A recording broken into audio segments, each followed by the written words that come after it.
너무 좋은 분을 만난 것 같아요. 네. 아닙니다. 쑥스럽습니다. 네. 그래가지고 왜냐면 또 사이즈도 비슷하거든요. 네. 저 이렇게 되게 좋거든요, 이게. 네네네네. 왜 그냥.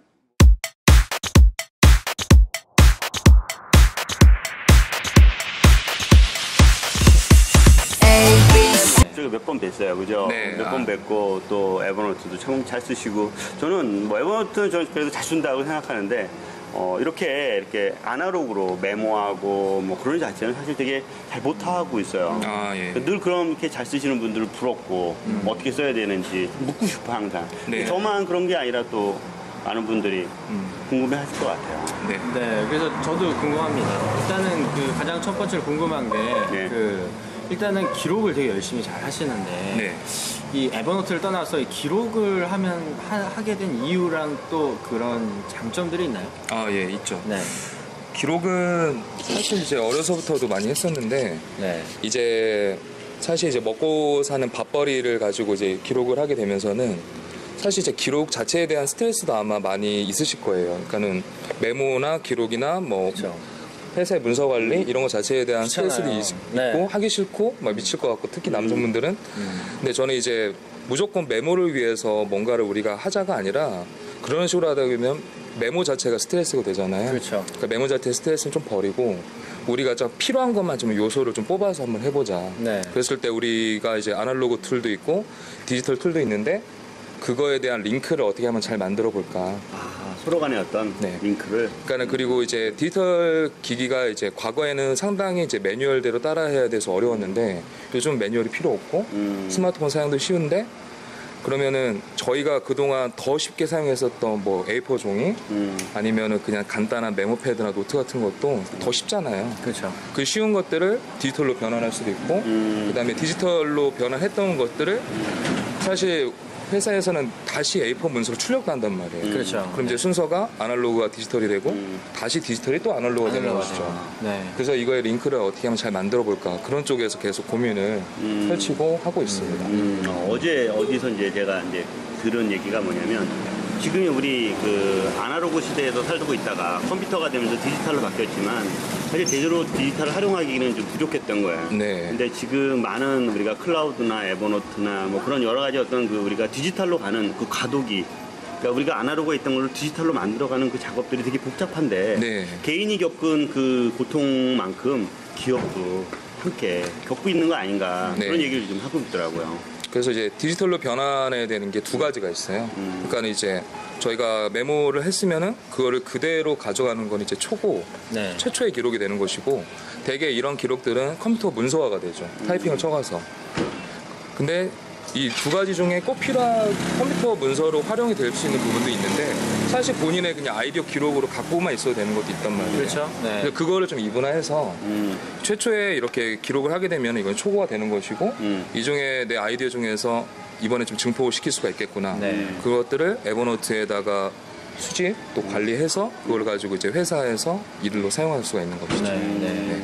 실제 그런 초보가 그런 어떤 그 수집하고 내가 확립하는 그런 적용하는 그런 단계까지 네. 했던 거 한번 뭐 이렇게 네. 보여줄 수 있다면 제가 그 카메라를 가져와서 네. 여기로 좀 하도록 하겠습니다. 네. 가져볼까요? 네, 가져오시죠. 지난번에 예, 에버노트 브런치 모임에서 네. 저희가 이제 자기소개 시간이 있었는데 네.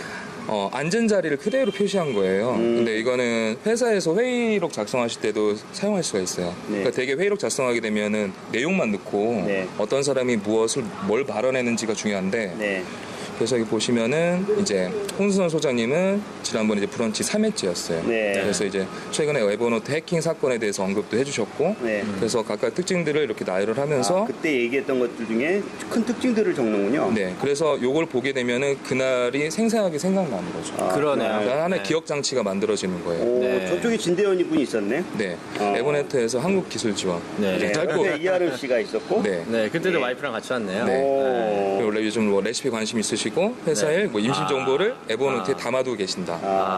아우 저도 완전히 잊어먹고 있었던 얘기를. 송선희 선생님도 네, 있고, 저도 막 신소희님도 있고. 생생히 네. 기억나는 것 같아요. 네. 이렇게 해서 저는 이제 회의록 같은 것도 이렇게 더 발전시켜서 활용을 하고 있습니다. 그리고 그럼, 네. 뭐 이렇게 노트를 쓰다 보면은 이런 것들이 이제 단순히 사진 캡처가 될 수가 있고요. 네. 그다음에 이제 이거는 지금 아시겠지만 에버노트 몰스킨 제품이에요. 그래서 네. 태그를 붙이게 되면은 인박스로 들어가게 돼서 에버노트에 차곡차곡 저만의 자료가 쌓이게 되는 거죠. 네. 그러면 이걸 이제 나중에 하나 한 장 한 장 이렇게 에버노트로 찍어서 올리시나요? 전체를 다 올리지는 못하고요. 네. 제가 필요한 부분만 필요한 부분만. 그래서 이렇게 쌓아놓고 네. 이거는 이제 멋있다. 제가 뭐 보시면 가운데 에버노트가 있습니다. 네, 그래서 네. 이게 에버노트가 하나의 허브형 자료 스토리지가 되고요. 네. 제가 주변에 쓰고 있는 아날로그 노트들이에요. 그래서 아날로그 노트가 쌓이고 쌓여서 에버노트 몰스킨의 기준 추출해서 에버노트 다 들어가는 거죠. 그래서 뭐 실제적으로 그냥 데일리 전체를 기록하는 것도 있고 그 다음에 뭐 퍼스널 부분, 개인적인 부분, 그 다음에 집과 관련, 그 다음에 업무적인 관련을 전체적으로 아날로그 노트 설계를 해서 기록을 하고 그 다음에 에버노트에다가 다 넣는 거죠. 그러면 이게 지금 노트를 이걸 하나를 쓰나요? 아니면 여러 개를 쓰나요? 이거는 제가 이제 모든 노트라고 해서 무조건 갖고 다니는 노트고요. 네. 이제 노트를 처음에 사용하시려면 한 권부터 시작하시는데 네. 쓰다 보면은 2권, 3권, 6권 늘어나게 되죠. 네. 그러니까 그 동일하게 동시에 6권을 쓰는 거예요? 네. 에버노트 처음에 사용하실 때는 네. 노트북 하나 쓰시는데 네. 쓰다 보면은 똑같네요. 2,000개, 10,000개 되는 거랑 똑같은 원리예요. 그러면 네. 여기 보면 이렇게 라벨들이 있잖아요. 이렇게. 네. 라벨들은 뭐 어떤 기준이 있는 거예요? 요거는 이제 발췌를 한 거고요. 중요한 제 아이디어 기록을 표시를 한 거예요. 일부러. 태그 같은 거네? 네, 태그입니다. 저걸로 인해서 태그를 정의하고 네. 정리하고 그다음에 이거를 이제 다시 디지털로 넣어야죠. 이런 어떤 지금 이런 라벨들은 우리 에버노트 스티커에 있는 네. 그 스티커를 통해서 이제 그게 정의가 되는 거고. 네. 에버노트 스티커는 2가지 기능이 있어요. 네. 그러니까 태그 인식도 되지만 네. 예쁩니다. 데코용. 예, 데코요. 데코도 아주 아우, 탁월한. 생각도 못했는데. 네. 그럼 왜냐면- 또 하나만 노트 좀 한번 보여주시죠. 참 노트가 참 잘 쓰시네요. 네. 뭐 그리고 이제 저희가 뭐 이렇게 노트를 많이 사용하시는데 네. 주변에서 수많은 종이들이 나와요. 네네. 뭐 영수증, 티켓, 네. 그다음에 네. 여러 가지 뭐 심지어는 주차 위반 딱지 뭐 이런 것도 다 종이로 날라오잖아요. 네네. 이거를 이제 에버노트, 몰스킨 같은 모든 노트에다가 차곡차곡 타임라인 형태로 쌓으시면 돼요. 네. 그리고 노트를 이렇게 하나 이렇게 톡톡 붙이고 나면 노트가 좀 아까울 수도 있다고 생각해서 안 할 수도 있는데 네. 전혀 그런 거는 여기 되게 진짜 노트를 큰 이렇게 스티커로 이렇게 탁탁 붙여놓으면 좀 아깝잖아요. 이렇게 차곡차곡 써야 되는데. 그 노트를 사용하시다 보면은 네. 한 권을 1년 동안 갖고 계신 분이 있어요. 근데 네. 우리 저희는 한국 사람이잖아요. 네. 한국 사람은 질립니다. 한 권만 가지고 사면은 그러니까 여러 가지를 좀 사용하고 싶고 뭐 이 펜도 쓰고 싶고 저 펜도 쓰고 싶은데 그래서 노트는 너무 아끼지 마시고 네. 결국에는 본인의 삶의 기록이니까 네. 근데 막상 아끼고 제가 몰스킨 다 써본 적이 없습니다. 네, 이거 잘 안 네. 돼요. 그래서 그냥 쭉쭉 쓰시고 뭐 그러게 이렇게 지금 네. 기존에 노트도 있는데 다른 데서 작업한 거를 갖다 붙인 갖다 거죠. 붙인 거죠. 네. 그리고 이제 뭐 메시지 같은 거 주고받은 것도 있으면 이렇게 붙이시면은 편집이. 이게 본인의 이제 일종의 페이스북으로 따지면 본인의 타임라인. 타임라인이 쫙 있는 거예요. 그리고 여기에서 필요한 거는 SNS 공유도 가능하고 에버노트에다가 쌓이기도 하고요. 그러면 이런 걸 볼게요. 지금 노트가 되게 다양하게 써져 있는데 타임라인 얘기도 하셨고 그러면 이게 시간 순으로 작성하나요? 아니면 저 태그도 있고 그러는데 처음부터 앞면부터 쭉 나열을 하는지 네, 아니면 일단은 뭐 중간에 날짜 기준은 어떻게 하는 건지 그런 것들도 있지 않나요? 네, 모든 노트는 타임라인 기준으로 사용하고요. 네. 그 다음에 제가 이제 모든 노트 말고 여러 가지 갖고 있는 아이디어 노트, 네. 그 다음에 다이어리도 따로 쓰는데 네. 그런 것들은 이제 날짜 기준도 있겠지만 프로젝트성도 있고 그 다음에 실제 하나의 큰 주제 카테고리가 만들어진 노트들도 근데 있어요. 이거는 결국은 그냥 모든 노트 그렇죠. 한 곳에 모아놓는. 네, 한 곳에 본인의 생각한 수많은 라이프한 얘기들을 네. 기록하고 여기 이제 거의 그 드래프트 형태로 임시 저장하는 형태. 네. 네, 그걸 가지고 각각의 그 노트가 따로 있으니까 거기에 또 확장하는 거군요. 네, 맞습니다. 확장하는 것들이 결국은 에버노트의 노트북처럼 네. 하나가 그 인박스가 들어가면 그 인박스에 들어간 것들을 또 다른 노트북으로 분류하는 방식으로. 네. 그럼 이런 노트를 1년에 한 몇 개 쓰나요? 저는 요 정도 두께는 네. 한 2달에서 석 달 정도 한 권 써요. 요 정도 두께는. 그러니까는 노트에 대해서 절대 이제 아낌없이 사용을 해야 되는데 역시나 또 저도 한국 사람이긴 하지만 한국 사람은 여기서부터 여기까지를 꽉 채워야 된다라는 강박관념이 있어요. 그렇죠. 근데 사실 노트 하나에는 하나의 정보만 있으면 되거든요.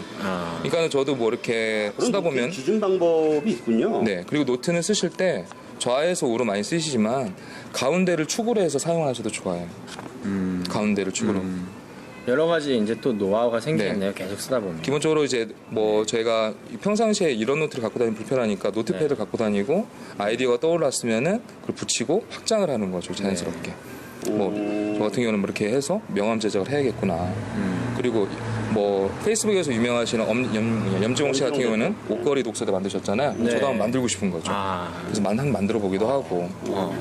그러니까 무조건 기록을 해서 끝나는 게 아니라 그 생각 정리에서도 PDC의 이론이 있는데 플랜을 짠 다음에는 뭔가를 해보는 거죠. 해보고 그러니까 본인의 뭔가 액션이 나와야 되는데 사람들이 많이 불편해하시는 거는 이제 생각이 정리가 되고 나서는 액션이 실제 발생하기 힘들다 보니까. 그렇죠. 생각은 많이 하는데 네. 액션이 안 되는 경우가 많죠. 네, 그래서 일단 다른 건 몰라도 글씨는 잘 쓰네요. 네.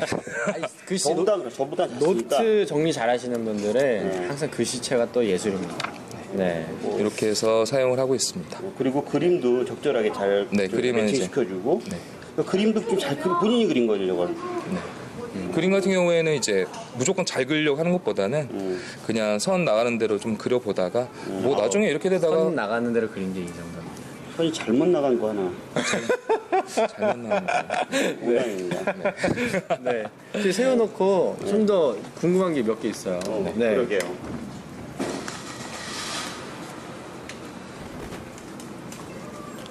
궁금한 건 궁금한데, 진짜 손이 너무 아팠어요. 허리까지. 죽는 줄 알았어요.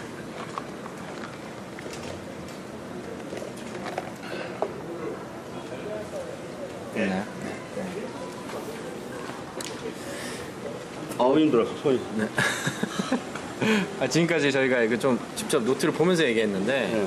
그 이거랑 같이 에버노트랑 같이 쓰시잖아요. 네. 그러니까 아까 말씀하신 것처럼 아날로그와 디지털을 같이 쓰는데 네. 이걸 연결하는 과정에서 뭐 나름대로의 노하우랑 네. 그다음에 솔직히 저 같은 경우에는 글씨를 쓴 걸 100%다 에버노트에 넣어야 된다는 강박관념도 좀 있어요. 아, 예. 네, 그래서 어떤 걸 에버노트에 놓고 에버노트는 이거와 연동해서 어떻게 쓰시는지 아, 네, 그런 게 좀 궁금합니다. 에버노트는 이제 저는 크게 네. 이제 개인적인 취미 부분하고 그다음에 일부분을 나눠서 쓰는데 네. 주로 에버노트에 이제 노트에다 기록한 것 중에는 일적인 부분을 많이 넣죠. 그러니까 취미 쪽보다는 이 취미 쪽은 어차피 제가 노트를 많이 사용하고 있기 때문에 네네네. 그러니까 그냥 기본에 있는 노트들은 그 취미 정도가 많고, 그쵸. 에버노트는 업무랑. 네, 그러니까는 지금 저도 어느 정도 이제 에버노트 쓰다 보니까 저희 한 1년 반 정도 쓴 것 같아요. 이게 자연스럽게 2,000 노트가 넘어가더라고요. 네. 아주 자연스럽게. 네. 근데 그 2,000 노트에는 그게 다 업무 쪽이 아니라 실제적으로 저의 관심사들이 많고 네. 실제 업무 쪽에는 한 500 정도? 처음엔 그렇게 했는데. 네, 이렇게 좀 라이프도. 네, 처음에 이제 라이프로 시작한 거죠, 에버노트도. 그렇게 해서 그 이제 넣는 방법은 두 가지가 있어요. 뭐 에버노트 몰스킨 사용하시면 이제 페이지 캡처 기능이 있기 때문에 네. 직접 바로 이제 있는 그대로 넣는 방법이 있고 저 같은 경우에는 있는 그대로 넣고 나서 노트북 화면에다가 그러니까 컴퓨터 노트예요. 네, 컴퓨터 노트북을 왼쪽에다가는 에버노트를 이제 실행시켜 놓고 오른쪽에다 이제 문서 소프트웨어를 실행시켜 놓은 다음에 네. 바로 문서하는 경우도 있어요. 아. 그래서 이제 두 가지 작업이 있는 거죠. 처음에는 이제 페이지 캡처를 통해서 자료를 좀 축적을 하고 아날로그를 디지털로 바꾸는 거. 네, 네. 바꾸고 그 다음에는 이제 회사 업무적으로 필요한 부분은 네. 그 자리에 바로 이제 타이핑 디지털로 치거나 저장하고. 이미지 편집을 하거나 그렇게 해서 사용을 하고 있습니다. 아무래도 이렇게 바로 같은 화면에서 작업하는 게 더 편하기도 하니까 그쵸. 어떻게 보면 이 내용을 작업하기 위한 공간 PC로 옮기는 어떤 그런 도구로도 쓸 수 있는 저는 거네요. 부러울 것 같아요. 지금도 여기 네. 보면 네. 이렇게 이제 아날로그로 돼 있는 것들을 캡처해서 하는. 네. 근데 저도 이제 손으로 글씨를 쓰거나 그러는데 글씨가 이쁘지 않고 그러니까 노트가 잘 제대로 작성돼 있지 않으니까 아날로그 써져 있는 걸 디지털로 바꿔도 다시 또 디지털로 또 바꾸려고 그쵸. 애를 쓰는데 지금 그 아날로그에 있는 걸 디지털로 바꾼 화면 그 자체들이 잘 정리가 되어 있으니까 두 번 작업을 덜 하게 되는 네, 좀 있는 것 그런 같아요. 장점도 있습니다. 네. 그래서 저도 이제 많은 성인을 만나다 보면요. 글씨에 대한 고민이 많이 있으세요. 아무래도 아날로그를 네. 작업하다 보면. 그래서 이제 글씨를 어떻게 하면 개선할 수 있을까 질문을 많이 하시는데 우리 한번 그런 예, 간단한 글씨를 한번 해야 될것 간단한 팁은 팁이 있군요. 예. 네. 손목에 힘을 빼신 다음에 뻑뻑한 펜으로 사용하시면 글씨가 좀 정돈이 됩니다. 약간 뻑뻑해도 너무 부들부들거리면은 글씨가 날아다니니까 팔이가 안 좋은 거구나. 팔이가 푹 깔았네. 예, 푹푹 가는 것보다 적당히 네, 적당히 약간 뻑뻑해야 돼요. 그래서 일반 뭐 한국인이면 누구나 쓰는 모나미 끝나고, 153 볼펜. 네. 문구점 가서 펜을 하나 삽시다. 네, 일단 모나미 153 볼펜으로 모나미 시작하시고 지금 상표를 정확하게 네, 좋네요. 모나미 153 네. 뭔지 알지? 알죠. 그거는 뭐 예. 아니 일단은 저는 그 뻑뻑한 펜에서 되게 고급 펜 생각했는데 모나미 얘기해 주시니까 너무 좋네요. 그다음에 뻑뻑하게 어느 정도 쓰다 보면 이제 글씨가 잡혀요. 그러니까 저 정자 모양도 나오고 그리고 나서는 부드러운 볼펜으로 자연스럽게 넘어가시면 돼요. 네. 네, 저희가 이제 한 10분만 들으려고 했는데 네. 너무 재미난 얘기들이 많아가지고 네. 노트들 좀 보여줘서 너무 고맙고 저도 그걸 좀 적용을 좀 해봐야 될 것 같습니다. 네. 죄송합니다. 선생님 여기 뭐 네. 하시는 거? 하여튼 뭐 여기가 길거리라 상관없습니다. 네. 네, 상관없습니다. 네. 네, 한번 그걸 주셔서 감사드리고요. 네, 아유. 네, 마무리하고 저도 이렇게 뭐 이렇게 저 거를 보여드려서 너무 좋은 자리였고요. 네. 앞으로도 계속 저도 뭐 갑자기 이거 하면서 생각이 든 건데요. 저도 그런 경험이 많았어요. 디지털로 어떤 목차를 정리하고 내용을 정리하는 것보다 실제로 아날로그 상태에서 그림을 그리고 뭔가 이런 정해지지 않은 상태에서 뭔가를 준비했을 때 좀 더 크리에이티브한 생각들이 많이 네. 나오거든요. 근데 중요한 건 이제 이거를 다시 디지털화 해야 된다는 어떤 강박관념이 좀 있는데 그러면 처음부터 디지털로 시작하면 또 그게 안 돼요, 잘. 네, 그렇죠. 디지털 도구들, 뭐 마인드맵 도구들도 많지만 그걸 거기다가 그렇게 만들면 잘 안 되는데 실제로 이렇게 쓰시는 걸 참고하고 또 이걸 바로 캡처해서 에버노트에다가 정리해서 다시 또 문서화하는 작업이 좀 나름대로 영감이 됐던 것 같습니다. 아, 네, 맞습니다. 네. 네, 이렇게 잘해주셔서 감사드리고 또 한 번 뵙겠습니다. 네, 감사합니다. 네, 고맙습니다. 네. 네. 지금까지 뭐 멋진 우리 김경수님하고 예, 즉석에서 진행했습니다. 감사합니다. 네, 길거리였기 감사합니다. 때문에 막 왔다 갔다 하도. 네. 네. 네, 그럼- 약간의 NG가 있었어요. 네, 감사합니다. 감사합니다. 네.